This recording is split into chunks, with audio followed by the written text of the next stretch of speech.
This episode of Adventures in Alchemy is brought to you by the Moon and Magic Planner, 13 Moons of 2020. Plan on magic for 2020. Magic just doesn't happen. You have to plan on it.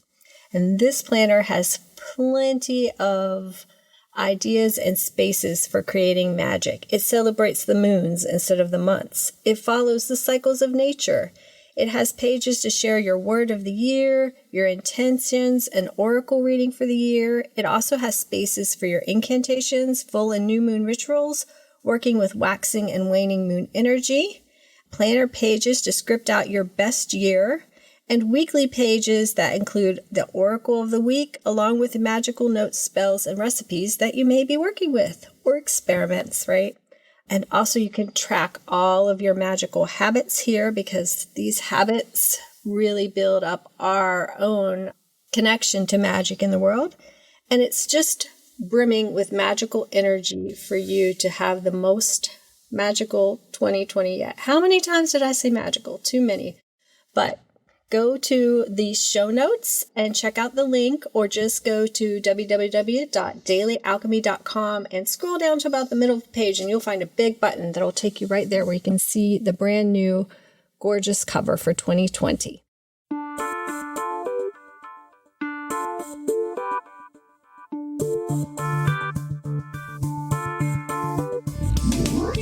Hi, I'm Michelle Martin Dobbins, the creator of DailyAlchemy.com and the Moon and Magic Planner.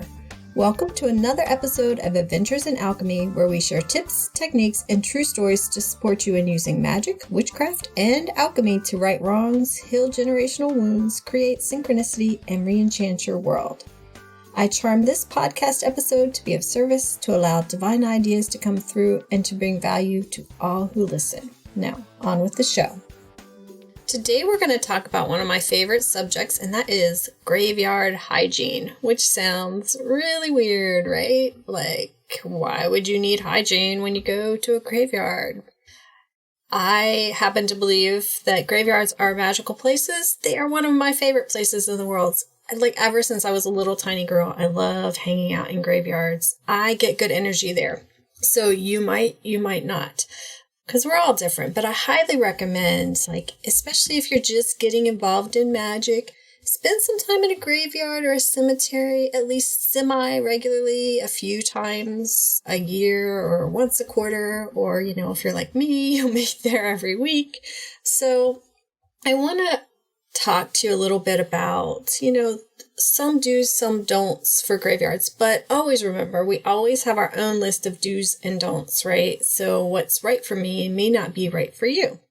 One of the best graveyard activities to me is just to meditate on the fact that you're soon going to be a part of the ancestors. I mean, hopefully we're all going to live long, healthy lives, but still, human life is just a blip, especially on this planet, compared to even a lot of trees, right? I mean, some of these trees, they have seen so much more than we ever will. So I don't say that to be morbid. I say that to remind you that don't put off what you want to do, want to experience, want to be in this life. Do it now. That's one of, from the last episode, the purposes of magic is to remind us to live in the now and just to see all the enchanted things going on in our world. So I'm going to give you some tips and techniques in this episode to connect with the magic of graveyards without taking home any energies that won't serve you. You can do all kinds of cool things in graveyards, and the thing is to do so in a respectful, ethical, and a self-protective way. So these are some of the things we're going to talk about: how to enter and leave a graveyard, how to connect with spirits of the dead, which spirits to connect with, what is okay to take from a graveyard, paying for what you ask for, and cultural considerations. So before we get into the nitty-gritty, I just wanted to share a fun fact with you that I find fascinating and interesting. And that is, a cemetery is actually the word for a standalone home for graves. It's an older word than the word graveyard. And there is actually a difference. And I actually didn't learn this until gosh, over the summer when I went to the ancestral medicine, we had this big discussion about it. And someone explained to me, and I put a link in the show notes if you're one of those word nerds who likes to look at the etymology of words or when they came into use. But a graveyard is part of a churchyard that is reserved for graves. A cemetery is a standalone home for graves. So that's your fun fact for today. Okay, so let's go on before we go through the list of things that I said we're going to go over and just talk about, like, why would you want to go to a cemetery, right? Most of us only go there to put flowers on graves of people that we're related to or that we love. But for me, some of the reasons, the top 3 would be just a vibe with the liminal space. A liminal space is just, it's a place where there's like change and transition. Like an airport can be considered a liminal space because, the planes are coming and going and things are changing. A crossroads because you're taking a turn. A graveyard is a hugely liminal space because it's kind of that space between life and death, right? So you can just go there to hang out in a nice spot with some interesting energy and pay respects. People actually used to picnic in cemeteries in this country, and that is something that still happens in a lot of other cultures, but it's just kind of went by the wayside. And I did some reading on this, and I'll put a link in the show notes to some information about back not that long ago when people used to spend a lot of time in cemeteries. And I know this is where I went to the ancestral medicine workshop in Decatur. And when I was there, they have a huge cemetery there. And my cousin and I were like, yeah, baby. So we spent some time there. And we noticed that actually in that cemetery, people bike through there and walk their dogs through there. And it was very much a public space, which is what a lot of cemeteries used to be before there were many parks and things. And so parks kind of took over cemeteries. And I think that's in a way kind of sad because I like the fact of spending time with our dead and remembering them, remembering their contribution, and remembering that we're going to be following in their footsteps. So I just love the fact that they remind us to live more fully in the now. A second reason would be to do a spell or magical working at a cemetery. And a third is to collect something from the cemetery for a spiritual purpose. And usually that's going to be dirt, graveyard dirt is what it's usually called, but it can also be cemetery dirt. So let's talk about some tips to keep yourself safe and respectful. One is how to enter and leave. And remember, as I'm telling you these things, don't go back and feel bad about any mistakes you've made or anything that you've done that you would change. Just, change going forward. If you did something that is considered a graveyard faux pas, it's not that someone's going to be chasing you around a spirit or whatnot. It's just like, this is more about respect in most cases than about ending up getting haunted.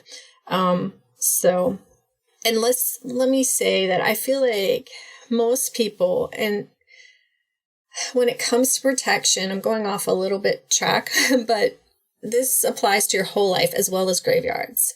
Most of us need a normal amount of protection, right? Most of us can just lock our doors and be somewhat smart about it, and we're not likely to get broken into, right?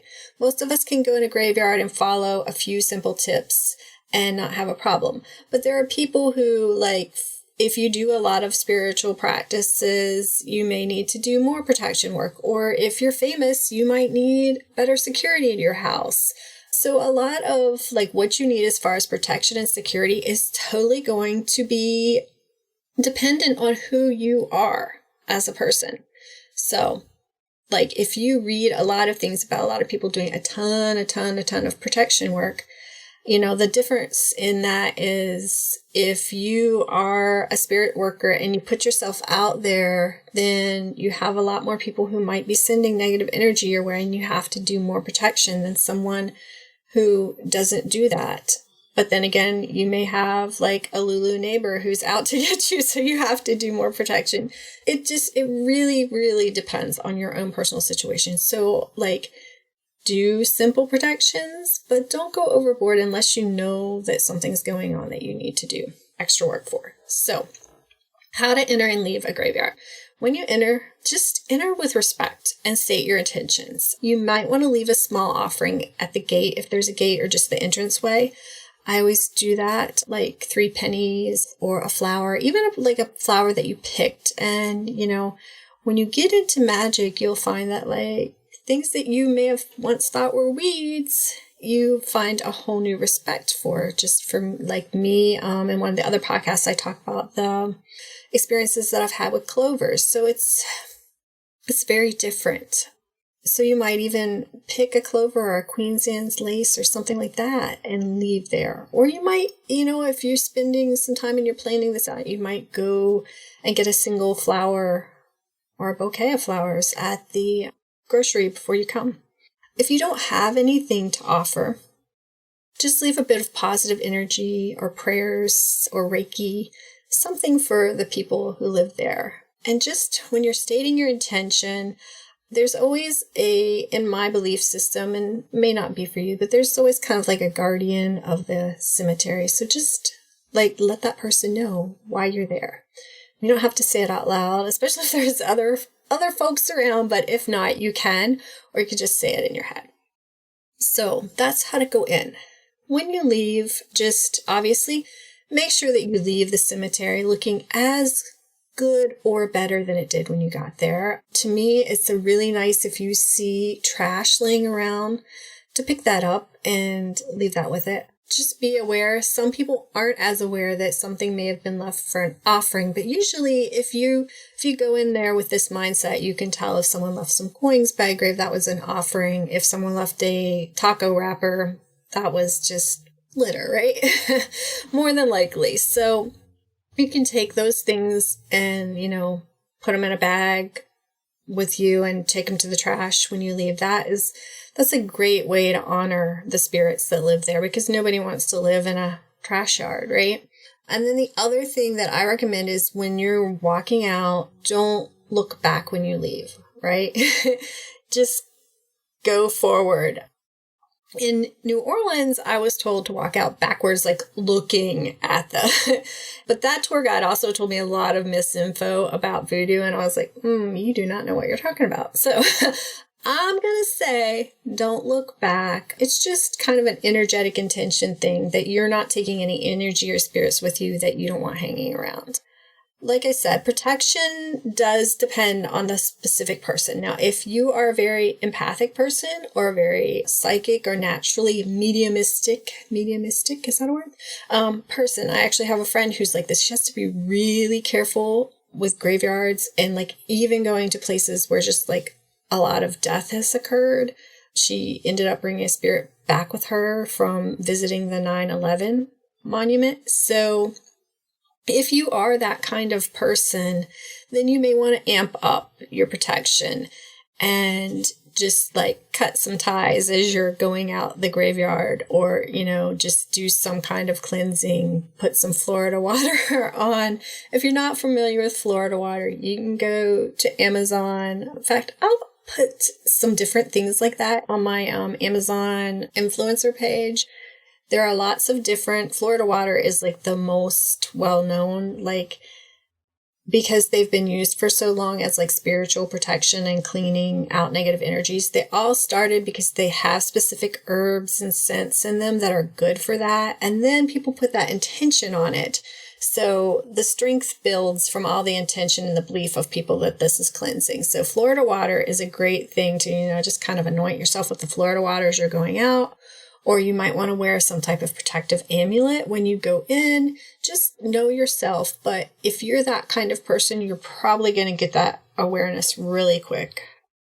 So it doesn't have to be big and crazy, just very simple. Enter with respect, leave with respect, and just stating your intentions. So then once you're in the graveyard, how do you connect with the spirits of the dead, and who do you connect with? I personally do not invite any spirit to just connect with me. To me, that feels like going out to a crowd of people and saying, yay, who wants to come hang out? Who wants to have lunch? Who wants to come home with me? I'm not going to do that. It's a no, right? That's not how I do it in real life. So when I do things magically, most of the time I'm going to use a very similar set of guidelines that I use in real life. And one of the things is like, if I don't know you, I'm going to be careful with you, right? So I am not going to go in and just like ask any strange person if they would like to work with me or they like to hang with me. I will not do that. The truth is, in the US and much of the Western world, our dead have not been tended, and many of them need help more than they are capable of giving help. I'm a firm believer in working with your ancestors and healing your ancestors, and I know I've talked about this before, but I'll put a link in the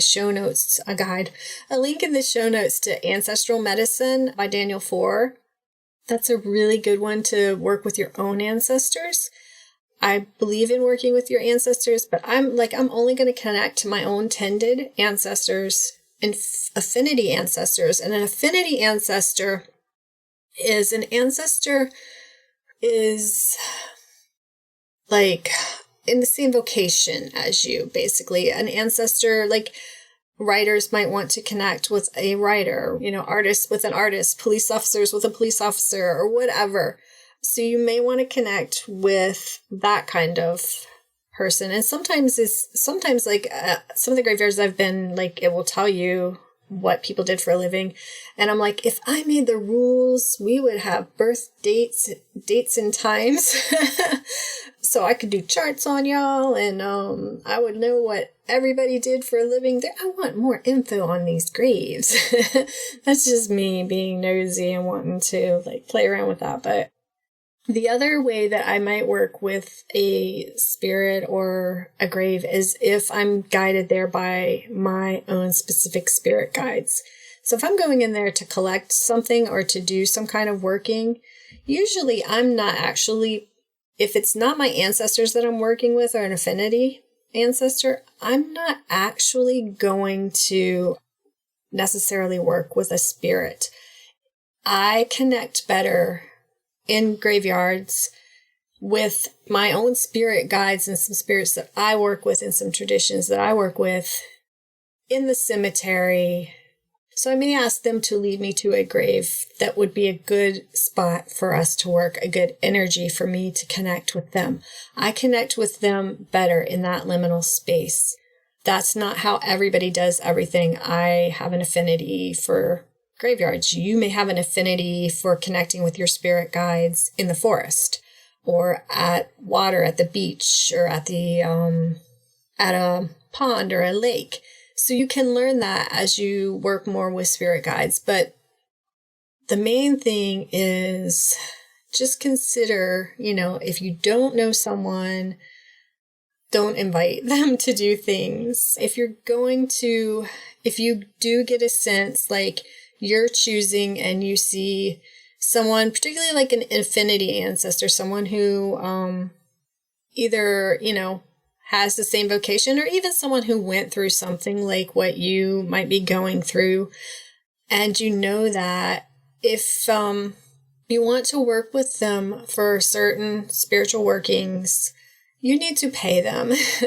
Their pay is usually going to be, it's pretty affordable, right? Some coins, some offerings, maybe of food. I did this summer, I took blueberry muffins and lemonade to my grandmother's grave because in a meditation, I just got connected. Like that's what she wanted. So you may do things like that, right? So definitely if I work with a non-ancestor, they will be paid. If I work with an ancestor, they will be tended and or elevated. And maybe I should put the link to Kai Armand's. He has an ancestral elevation for working with one specific ancestor, which is a good thing to do too if you're not working on healing the entire line. So kind of realize just because somebody is dead does not mean they're at your beck and call. One other thing that I wanted to throw in here, some people are like confused because what if, is there reincarnation? Then am I bothering this person? And some people will believe yes, and some people will believe they won't hear you because they're gone on. here's my 2 cents on this. And you obviously get to decide what to believe, and that will probably affect like what you do with ancestor work or graveyard work. I personally believe in the scientific concept of time is not a thing, right? We feel it here, but in truth, there is no time. So they could be, I have an ancestor who could be me right now and can still be helping me and still somewhere like living their own life. It all happens at that same moment because time is not a thing. So if you're a person who believes in that concept that time is not a thing, then it doesn't matter if you're asking your ancestor for help and they've gone on and reincarnated. The other thing is, and I think this is in Daniel Foer's book, but a lot of traditions believe that we have more than one soul. And I'm trying to remember, and I'm going to get this wrong, okay? But the one that I had read recently is that we have 3 souls. And one is like that higher self that we talk about, that thing that's always going to be with us no matter if we reincarnate or what. Then there's an actual like personality soul, which would be like more like that ancestral soul. So for me, that would be the Michelle Martin Dobbins, who is going to stay with kind of that personality and probably just hang around and help other family members. And this is where I'm going to go off the rails, which is the third one. I think that might be like an affinity soul where like if we're drawn to certain type of works or skills like writing and stuff that we may have like, but I could be wrong, but because I know there were 3, but anyway, that's something that I'm still learning about, but it feels right to me. So if you're interested more in that, definitely check out Daniel Foer's book because I know he talks about it. I believe that he talks about it. And if I find some other resources about that, I will definitely add them to the show notes. So personally, I have long-term relationships with my ancestors, occasionally do short workings with non-ancestors, but I never do that by myself. I always have higher spirit guides. And by higher spirit guides, I mean angels, archangels, planetary deities, just different deities, beings that usually did not have a life on Earth. So they're not like the mighty dead. They are something different. And so, another thing just to check in with yourself. But just follow your gut. If you have spirit helper, I believe everybody has spirit helpers, but if you have spirit helpers that you know of and you work with, connect with them.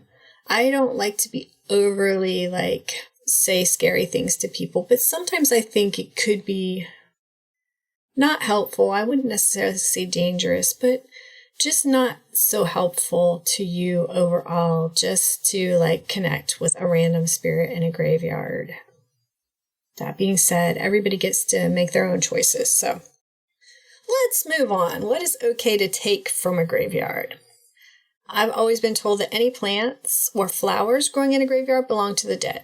Now, I did myself take with permission from my grandparents, and that permission being an instinctual permission from my grandparents, actually both my mother's parents and my father's parents' graves. They both had clovers growing on them when I went there this summer, and I took those clovers and I used clovers from both of their graves in some clover syrup and clover tinctures that I made for myself. I wouldn't give those actually to anybody who was not a family member. It just doesn't feel right.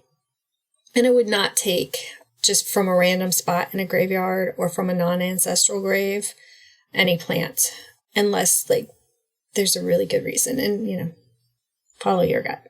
The only thing I really consider okay to take from a non-ancestor's grave is dirt. And then you still want to ask permission and you want to pay. And so paying means usually leaving offerings for the dirt and asking. And graveyard dirt is a huge, huge topic. There are so many things that people do with it. So I'm going to put a link in the show notes to Lucky Mojo. They sell graveyard dirt, but they're a huge resource for spells and herbs and plants and everything. So they have a page with some like old information about graveyard dirt and how it was used in the past. And so if you want to learn more about that, you can definitely give that a look. Along with that, I just like make things look the same or better when you leave, right? I know some people who would remove the dirt and replace it with a flower. So they're using like a little shovel, they're digging up the dirt, they're putting the dirt in a bag, they're planting a flower, packing it all back in and making it look nice. Obviously, you wouldn't want to do that without some kind of permission that it's okay with the graveyard. I have always just taken a small amount and just really minimally disturbed the earth. I've never felt like I needed more than a pinch or two, but some people do take larger amounts for their own reasons. So just, respect is a good thing, right? For the living and the dead. And what to do with graveyard dirt and why people take it, that's like a bigger topic than I can cover today. So if there's interest, I might do a whole graveyard class for the premium members. So premium members, reach out. Or if you want to be a premium member and have me do that, reach out. Okay, so pay for what you ask for. It's pretty self-explanatory. If you don't know the particular spirits, why would they give you something for free? And, your own ancestors, think about your family members now. Would you just want to take things or would you want to give some sort of offering? For family members, it's probably more like tending and stuff. But, I leave out offerings for my family members every week. That's part of my spiritual practice. So I don't consider that paying them. I consider that loving them and remembering them and keeping their spirit alive. Okay, let's move on. Cultural considerations. So different cultures and religions have different beliefs around how we tend our dead and what happens to us when we die and what's okay to do in graveyards. Do not dabble in these unless you are of that culture or you're respectfully learning those traditions from a teacher who has given you some type of permission or license to do so, okay? It's like, do not go pick up a book on Santeria and see what they do in graveyards and go do it yourself, okay? Because that's what cultural appropriation is. It's really disrespectful and it's just not smart or safe, really, to engage spirits that you don't understand or have connection with, right? Like, I don't think spirits are out to get us and like mess us up for like stepping on their grave. But if you are like appropriating something and working with something that you don't understand, and you're doing it in a disrespectful way, I don't know. Not something I'm going to play around with, to be honest with you, because it seems wrong. And for all my talk of magic and witchcraft and alchemy, my biggest goal is the betterment of myself, to be a better person. And do I make mistakes? Yeah, a lot. And, then when I learn more, I learn better and do better. And so that is my recommendation to you. If you are really interested in one of these religions, or, I actually am studying some, and that's because I did a consultation with Kai Armand, who is the best. So if you need help with like checking in on your own spirit guides, that's who I would totally recommend. But I'll put a link to his page in the show notes. And he said, hey, this spirit is coming up for you, I think, and I want you to go talk to this person. So when I did that and I started learning, but I'm just like baby step, because yes, sometimes it's appropriate for people to work with traditions outside their culture. But if you feel that calling, do it with respect. Find a teacher who knows what they're doing, who will help you. And just, always kind of remember you're an outsider in that tradition. Please, please, please don't come up with I am the reincarnated soul of someone. You might be, and that might be why you feel an affinity for this. But right now, if you're not in this moment part of that culture, you're an outsider. So tread lightly with respect. It's just, to me, It's the only way to go about this is to do it with the blessings of the current people who are living, who are part of that culture, and do it in a way that is not disrespectful to them.